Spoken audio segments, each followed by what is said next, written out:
இந்த நான் என்பது என்ன? உடல், உயிர், மனம், ஆன்மா என்ற நான்கினுடைய ஒட்டுமொத்த சேர்க்கை தானே.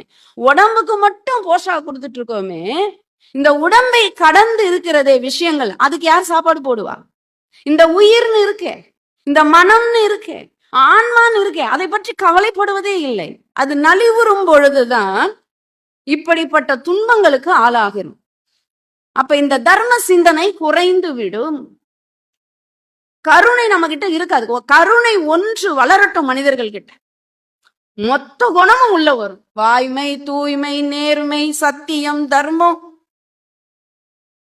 உண்மை, இன்னும் என்னென்ன இருக்கு சொல்லுங்க.